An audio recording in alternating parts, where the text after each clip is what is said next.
안녕하십니까, 박정호입니다. 자, 모처럼 소소한 깨알 지식 하나 알려드리면 어떨까 해서 찾아왔습니다. 많은 분들이 우리 박정호 TV는 약간 거대 담론에 대해서 우리가 알지 못했던 이슈들에 대해서 챙겨주셔서 감사하다라는 말씀 주시긴 하는데요. 근데 이 거대 담론 얘기를 하는 과정에서 자주 등장하는 인물이라기보다는 이제 기관이라고 해야겠죠. 기관이 하나 있습니다. 단연코 압도적으로 미국 연준입니다. 연방준비제도. 이 미국 연준 하면 우리가 많은 의구심이 하나 있는데 그 중에 하나가 바로 그 이름입니다. 왜 연준을 FOMC라고 불렀는지 바로 그것에 대해서 의구심을 가지고 계세요. 자, 무슨 얘기냐? 우리나라의 중앙은행 이름이 뭡니까? 한국은행, 영어로 센트럴 뱅크라고 우리가 중앙은행들은 이렇게 부르죠. 우리 그 다음에 한국의 중앙은행이니까 센트럴 뱅크 오브 코리아 뭐 이런 식으로 번역도 될 수 있겠네요. 자, 일본의 중앙은행 어떻게 될까요? 바로 센트럴 뱅크 오브 재팬 이렇게 되겠죠. 그래서 중앙은행이라고 하는 것은 통상적으로 센트럴이라는 단어들이 붙어서 많은 국가들이 그렇게 명명하고 있습니다. 자, 그런데 전 세계에서 가장 지대한 영향을 미치는 미국의 중앙은행, 바로 거기에는 왜 센트럴 뱅크 오브 USA라든가 센트럴 뱅크 오브 스테이츠라든가 이런 식으로 부르지 않는 이유는 무엇일까요? 바로 그것은 연준이 탄생한 비화 속에 있습니다.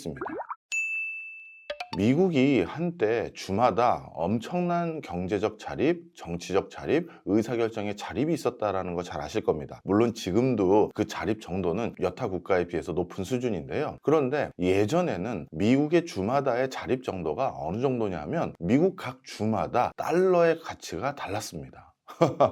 놀라우시죠? 그 이유는 뭐냐면 주 내부에서 우리 주에서는 이 달러를 이렇게 통용할 거야, 이런 가치를 부여해서 통용할 거야, 이렇게 서로 사용하기 시작했다는 건데요. 그러다 보니까 어떤 문제가 생기냐 하면, 예를 들어서 지자체마다 이렇게 달러의 시세가 다르면 그러면 우리가 이걸 가지고 편법들을 많이 할 수가 있겠죠. 바로 대표적인 게 뭐겠습니까? 요즘도 국가들마다 어떤 특정 화폐의 가치가 조금 차이가 있을 때 환차익을 노리기 위한 투기, 투자 이런 것들이 전개되는 경우들이 왕왕 있습니다. 지금도 그런 현상들이 있는데요. 과거 미국의 각 주마다도 이렇게 달러의 가치가 다르기 때문에 그런 현상들이 일어나고 있다, 이렇게 보시면 되겠는데요. 먼저 첫 번째는, 예를 들어서 제가 달러의 가치가 높은 곳에서 낮은 곳으로 간다라고 한번 따져보거나, 반대로 낮은 곳에서 높은 곳으로 간다고 해서 따져보면 여기서 재밌는 현상이 생기는데요. 내가 가지고 있는 달러를 가치가 높은 걸로 인정해 주는 곳을 가면 뭐가 좋을까요? 당연히 내가 물건을 샀을 때 하나라도 더 많이 구매할 수가 있습니다. 따라서 내가 뭔가 자재가 필요하거나 소비해야 될 물건들을 왕창 사다가 팔려고 한다면 내 달러 가치를 높이 인정받을 수 있는 곳에 가서 그런 물건들을 융통해 와서 사오는 게 좋겠다는 것이죠. 반대로 달러 가치가 낮은 곳에서는 뭘 할 수 있을까요? 무언가 물건을 생산하는 과정에서 유리한 점이 또 있습니다. 왜 그러냐 하면 결국 물건을 생산하는 과정에서 인건비도 줘야 되고 임대료도 지불해야 될 텐데, 그럴 때 지불하는 수단은 대표적으로 달러죠. 그러니 나는 달러가 가치가 높은 곳에서 돈을 벌어서 달러 가치가 낮은 곳에서 이렇게 생산을 하는 것도 나름대로 유용한 방법이 됩니다. 이러다 보니까 많은 경제 주체들이 합리적인 의사결정을 하기가 좀 어려웠습니다. 예를 들어서요, 우리가 경제 활동을 원활하게 하기 위한 가장 쉬운 방법은 하나의 화폐 가치를 안정적으로 받아들일 수 있게끔 하는 게 무엇보다 중요합니다. 경기도에서의 10,000원짜리 가치가 충청도에서 10,000원짜리 가치와 다르다라고 하면 우리가 비즈니스 할 때 원활해지는 게 아니라 여러 가지를 고민해야 되고 여러 가지를 체크해 봐야 되니까 경제 활동이 더 위축됩니다. 바로 미국에서도 이런 일들이 비일비재하기 시작하면서 더 이상 이렇게 주마다 독자적인 달러 가치가 통용되는 이런 일들을 막아야겠구나라는 생각을 오래전부터 가졌습니다. 하지만 미국이란 나라는 자신의 자유와 외부로부터의 억압은 피하기 위해서 찾아온 사람들이 모인 이민의 나라이기 때문에 중앙 또는 센트럴 또는 뭐라고 할까요? 연합에서 뭘 한다라고 하면 이거를 굉장한 인권 침해 수준까지 느끼는 경우가 많습니다. 왜냐하면 유럽에서도 국왕이 어떻게 한다더라, 아니면 파리에서 런던에서 정해서 우리 동네도 그걸 따라야 된대 라는 것들이 싫어서, 그게 싫어서 찾아온 사람들인데 또 중앙에서 연합정부에서 이렇게 결정했대 라고 하면 마치 자신의 자유들이 엄청 침해받은 것과 같은 생각을 갖게 되는 것이거든요. 바로 그런 이유들로 인해서 미국에서도 이렇게 달러가 주마다 가치가 다른 것으로 인해서 여러 불편함과 지속적인 사회 발전이 어렵다라는 건 알고 있었지만 이거를 좀처럼 고치지 못했습니다.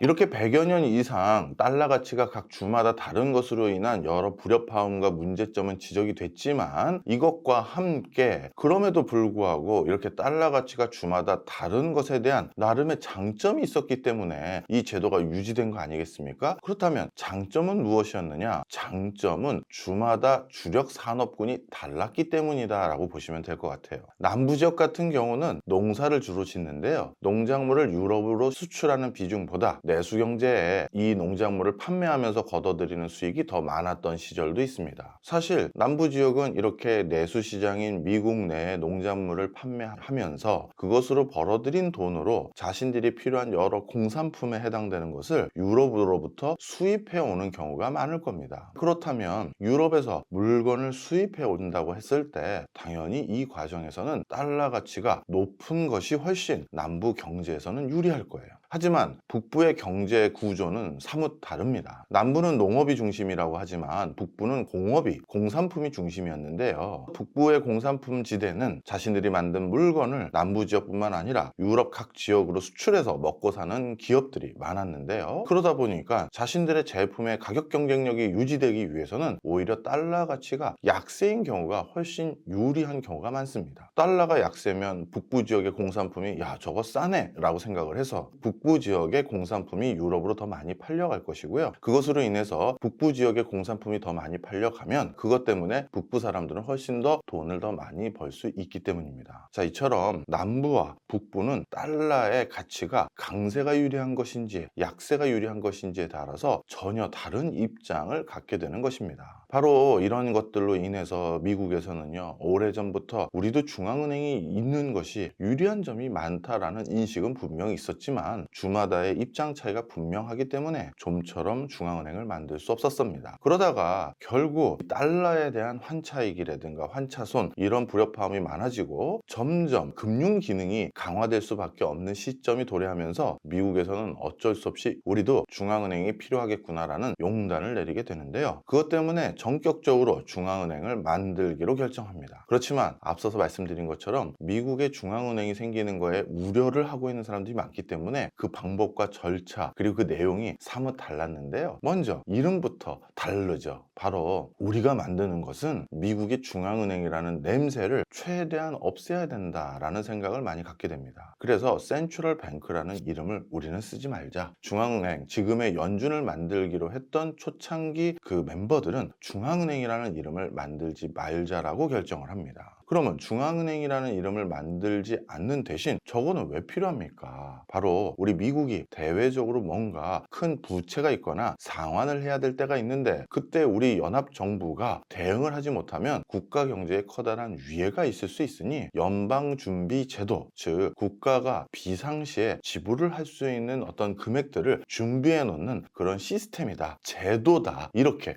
기관이라는 이름을 뺀 거예요. 자, 그 다음에 이 제도를 운영하는 방식도 여러 나라의 중앙은행과 많이 다릅니다. 대부분의 국가의 중앙은행은 사실 수도라든가 경제도시 한복판에 여기가 센트럴 뱅크 오브 뭐뭐뭐라는 곳이야 라고 하고 한 곳만 중앙은행이 있는 게 통상적입니다. 근데 미국의 연준은요, 각 지방마다 연준 은행들이 있어요. 특정 은행을 연준 은행이라고 지정을 해놓은 경우들이 많은데요. 그건 왜 그러냐? 좀 전에 말씀드린 것처럼 각 지방마다 경제구조, 산업구조가 다르기 때문에 달러에 대해서 다른 입장과 의견이 있을 수 있습니다. 그렇다면 이 연방준비제도라는 곳에서 그 지방마다 있는 다른 그 의견들을 제대로 수렴할 수 있는 채널과 창구가 있어야 되는데 그게 없이 중앙에서 정했다라고 하면 또 불협화음이 생길 수 있겠죠. 바로 그런 것들 때문에 각 지방에서 정한 그 내용들이 바로 중앙에 수집될 수 있는 경로를 만들기 위해서 FOMC는 이렇게 각 지방에 있는 은행장들이 모여서 만든 결속체 같은 형태를 유지하게 된 것입니다. 그러다 보니까 뭐 세인트루이스 연준 의장이 아니면 뉴욕 의장이 뭐라고 얘기했고 하면서 각 동네 이름이 앞에 붙어 있는 것은 이런 역사적인 맥락 때문에 이렇게 이루어진 것이다, 이렇게 보시면 되겠습니다. 자, 그렇다면 이 연준이라는 제도, 이 제도와 정확히 말하면 그냥 미국의 중앙은행인데요. 이 미국의 중앙은행을 만드는 이 법안, 이렇게 싫어했었던 것이고 이렇게 숨기고 싶어 했던 법을 참 용케도 통과시켰네요. 자, 이 법을 통과시키기 위해서 또 이 법안을 준비했던 미국의 글로벌 은행들, JP 모건이나 이런 많은 지금 우리가 알고 있는 전 세계를 주름잡고 있는 은행가들, 은행장들이 바로 이 법안 통과를 진행하기 위해서 선택했던 날짜가 12월 23일입니다. 무슨 얘기냐 하면요, 이 법안을 의회를 통해서 통과시킬 때 선택한 날짜는 미국인들 모두가, 아니면 전 세계 모두가 크리스마스 시즌, 즉 가족과 함께 보내고 크리스마스의 정취를 즐기려는 그 기간에 전격적으로 의회에서 법안으로 통과시킵니다. 쉽게 얘기해서 날치기죠.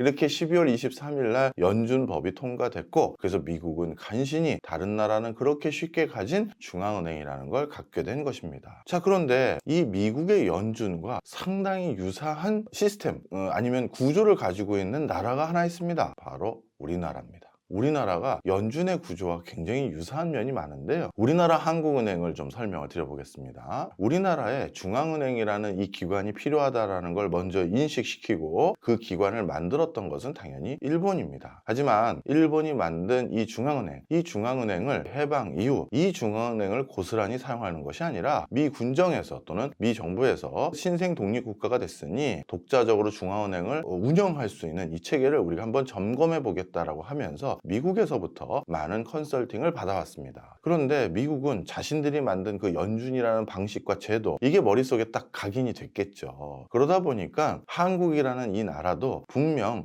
지자체마다 산업구조가 다를 수밖에 없을 것 같고, 그러다 보면 지자체마다 우리는 원화 가치가 어떻길 희망합니다, 이런 다른 목소리가 나올 수밖에 없을 것 같으니 바로 한국은행도 각 지자체마다 대표적인 뭐뭐 한국은행, 이런 지점들을 두도록 설정을 한 것입니다. 그래서 전라도 지역의 대표적인 의견을 수렴할 수 있는 것은 광주에 있는 전남 한국은행 쪽에서 그 기능을 담당하게 되는 것이고, 또 경북 지역 같은 경우는 한국은행 지점 본부에서 그 의견을 수렴할 수 있도록 만든 것입니다. 바로 이처럼 한국은행이 지역마다 지점이 있는 가장 큰 이유는 그 지역의 목소리를 투영하자, 그리고 그 지역의 여러 산업적인 경제적인 동향을 조사해서 중앙에다가 전달하는 그런 역할을 수행하기 위해서 만들어진 것입니다. 자, 그런데 이 모양새가 바로 연준을 만든 사람들이 와서 우리에게 알려준 가이드였기 때문에 이렇게 만들어진 것이죠. 사실 우리나라 정도 규모가 되는 나라에서는요, 그러니까 크기가 이 정도 되는 나라에서는 별도의 각 지역마다 본부라고 해서 그 동네의 상황을 반영할 수 있는 형태의 중앙은행 지점 시스템을 운영하는 곳은 그렇게 많지는 않습니다. 근데 우리가 이런 것을 갖게 된 것은 미국 연준 때문이다, 이렇게 보시면 되겠죠. 자, 연준이라는 이름, 그 이름도 이렇게 특이했고 그것이 이렇게 특이하게 만들어질 수밖에 없었던 이유는 무엇인지, 우리나라도 다른 나라의 중앙은행과 달리 각 지역마다 중앙은행 본부가 있는 이유는 무엇인지, 이것도 연준과 관계가 있음을 오늘 이렇게 살펴봤습니다. 다음 시간에도 언제 기회가 되면 우리가 이렇게 마주치게 되는 기관이나 용어라든가 이런 거에 대한 깨알 지식들 하나하나 전달해 드리도록 하겠습니다. 감사합니다.